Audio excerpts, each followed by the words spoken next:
या महाराष्ट्र भूमीत जर कुठे स्वर्ग असेल तर तो या परशुराम भूमी कोकणात. कोकण म्हटल्यावर आठवतं ते म्हणजे उंच उंच नारळाची झाडे, आमराई, सुपारी, काजू, हिरवाईने नटलेला सह्याद्री आणि सुमारे 720 किलोमीटरपर्यंत पसरलेला अथांग समुद्र किनारा. आजचं आपलं प्रवास वर्णन असणार आहे सहपरिवार केलेल्या कोकणाच्या ट्रिपचं.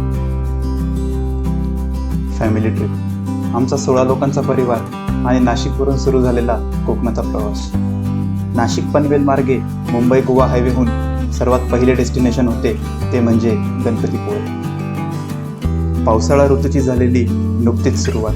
पहाटे पहाटे सूर्य उजाडल्या आधीची झालेली रम्य पहाट, पावसाची सुरू असलेली उघडझाप रिमझिम, सह्याद्रीने नेसलेला हिरवा शालू, या सर्व गोष्टी पुन्हा बघून मनाला खूप समाधान भेटत होते.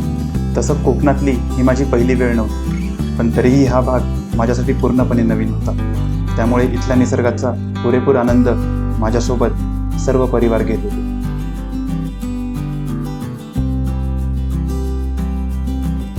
बाकी निसर्गाने त्याचे विविध रूपे दाखवायला सुरुवात केलेली होती. कधी धोधो कोसळणारा पाऊस, तर कधी आभाळाचा निळा रंग धारण केलेला रस्ता.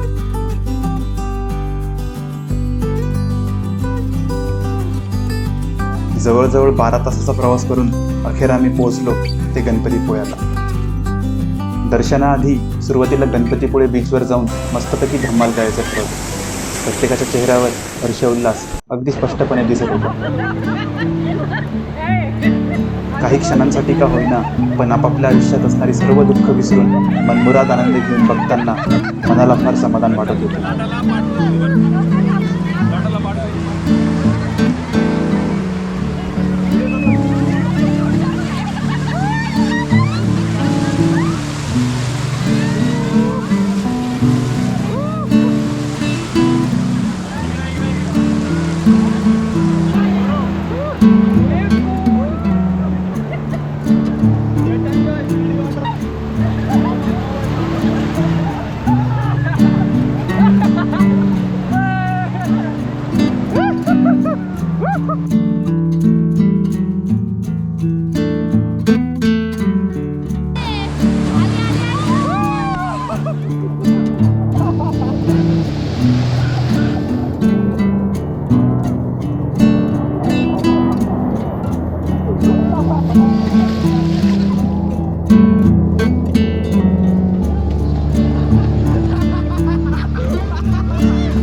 मस्तपैकी खेळून झाले आणि फ्रेश होऊन बाप्पाच्या दर्शनाला निघालो.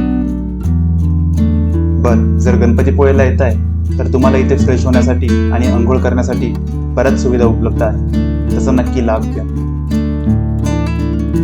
रत्नागिरी जिल्ह्यात स्थित असलेले हे स्वयंभू गणपतीचं मंदिर सुमारे 500 वर्ष जुनं आहे असे म्हटले जाते. या गणपतीची स्थापना करण्यात आलेली नव्हती, तर स्वतः भगवान गणपती येथे प्रकट झालेले आहेत असं म्हणतात.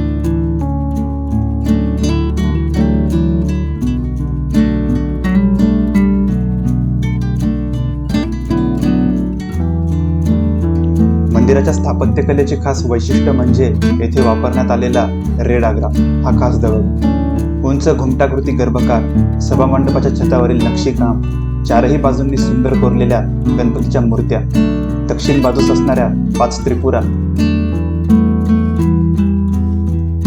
आणि समोर विहंगम असा समुद्र किनारा, यांचे दृश्य हे डोळ्यांचे पार न फिरणारे असते. त्यामुळे दरवर्षी हजारो भाविक गणपतीपुळेला येत असतात.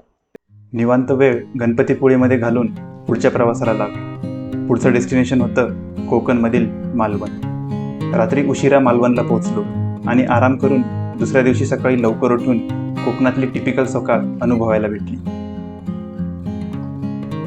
या बालगोपाळांची सकाळी सुरू झालेली क्रिकेटची मॅच, कोकणातील टिपिकल अशी कौलारू घरे, त्यासमोर तुळशी वृंदावन, नारळ आणि सुपाऱ्याच्या बागा, बायकांची सुरू असलेली सकाळची लगबग आणि आमचा दांडी बीचकडे सुरू असलेला प्रवास.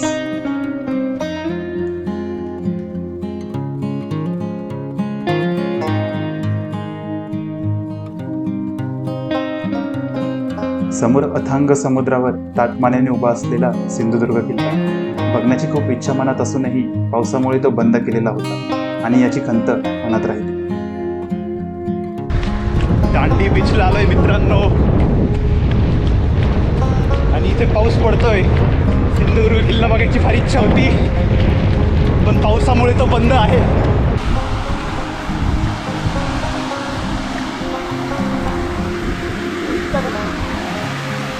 हे छोटे मासे पकडतात का? नाही ना, मग बिलकुल. शिलपूल हां असं असतं का? हां हां.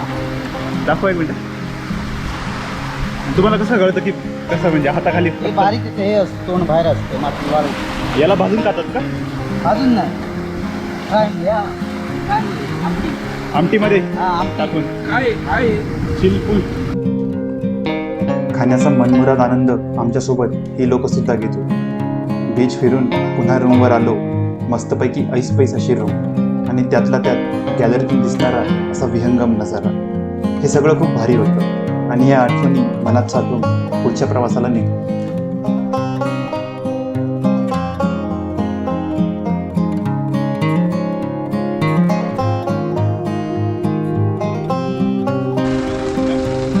आमचं पुढचं डेस्टिनेशन होतं तारकर्ली बीच. मालवणहून अगदी 7 ते 8 किलोमीटर बसणारं आणि पर्यटकांचं सर्वात आवडीचं असं हे बीच. पावसाळा ऋतू सोडला तर हिवाळ्यात आणि उन्हाळ्यात या बीचवर पर्यटकांची हजारोने गर्दी बघायला मिळते. याचं कारण म्हणजे येथे असणाऱ्या ॲक्टिव्हिटीज. खास करून स्कुबा डायव्हिंगसाठी महाराष्ट्रभरातून लोक इथे येत असतात. सद्यस्थितीत पावसामुळे कुठलीही ॲक्टिव्हिटी चालू नव्हती, त्यामुळे ही सुद्धा खंत मनात भरून राहिली. आभाळ भरून आलेलं होतं आणि काही वेळाने धोधो पावसाला सुरुवात झाली. पावसाळ्यात कोकणाचं वातावरण कसं होईल काही सांगता येत नाही. एकदा बघा किती खवळलाय तो समुद्र. समुद्र किनाऱ्याचा एवढा भयानक पाऊस मी पहिल्यांदाच अनुभवत होतो. त्यावेळी तिथेच नाश्ता केला आणि पाऊस जाण्याची वाट बघितली, पण पाऊस काही थांबायलाच तयार नाही. मग पुढच्या प्रवासाला आम्ही सुरुवात केली. पुढचं डेस्टिनेशन होतं ते म्हणजे कोल्हापूर. कोकणात आलो आणि कोकणी मेवा घेतला नाही असं होणार नाही, त्यामुळे रस्त्यालगतच कोकणी मेवाची थोडी शॉपिंग केली आणि मग पुढे कोल्हापूरचा प्रवास कंटिन्यू केला.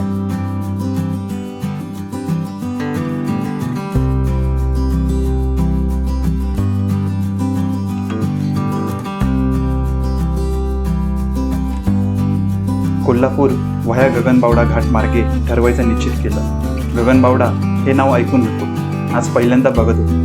निसर्गाचं सुंदर आणि तितकंच भयावह. कोल्हापूरजवळ असलेली अतिशय सुंदर जागा.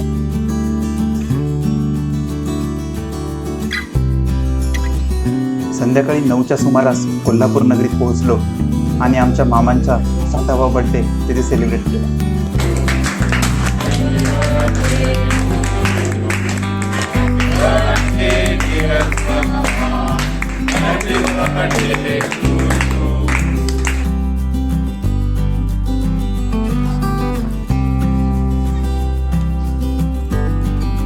तिसऱ्या दिवसाचं पहिलं डेस्टिनेशन होतं कोल्हापूरमधली करवीर निवासिनी महालक्ष्मी अंबाबाईचं मंदिर. पुराणात उल्लेख असलेल्या 108 पीठांपैकी एक व महाराष्ट्रात असलेल्या 3.5 पीठांपैकी एक म्हणजे ही देवी. मंदिराचे एंट्रन्स म्हणजे पारंपरिक मराठा शैलीचा लाकडी सुरूच्या खांबाचा व इस्पिदार कमानी असलेला सभामंडप प्रवेश केल्यावर दिसतो.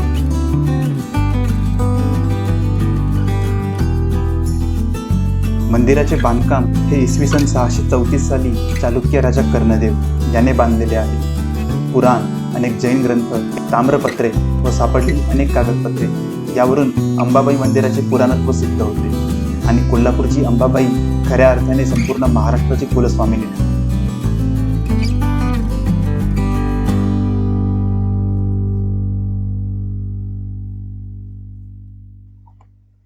अंबाबाईचे दर्शन घेतले आणि कोल्हापूरमधील पुढच्या ठिकाणाच्या भेटीला निघालो. ते म्हणजे छत्रपती शाहू पॅलेस.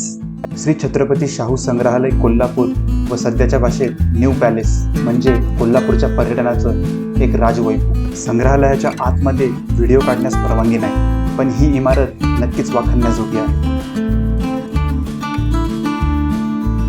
शाहू पॅलेसला भेट दिल्यानंतर तिसऱ्या दिवसाचं शेवटचं डेस्टिनेशन होतं ते म्हणजे नरसोबावाडी. कोल्हापूर जिल्ह्यातील शिरोळ तालुक्यात कृष्णा व पंचगंगा या नद्याचा संगम होतो. हा संगम ज्या ठिकाणी होतो त्याच्याच काठावर वसलेलं हे नरसोबावाडीचे मंदिर सुमारे 500 ते 800 वर्ष पुरातन मंदिर असून महाराष्ट्र राज्य आणि कर्नाटक राज्य या ठिकाणी राहणारे असंख्य भाविकांची श्रद्धास्थान आहे. अक्कलकोटचे स्वामी समर्थ महाराज सर्वांना ठाऊकच आहे. गाणगापूरचे श्री नृसिंह सरस्वती यांचाच अवतार म्हणून श्री स्वामी समर्थ प्रकट झाले अशी इथे मान्यता आहे. ज्याप्रमाणे दरवर्षी लाखो भाविक अक्कलकोटच्या स्वामी समर्थांना भेट द्यायला येतात, त्याचप्रमाणे श्री नृसिंह सरस्वती यांनाही भेट देतात.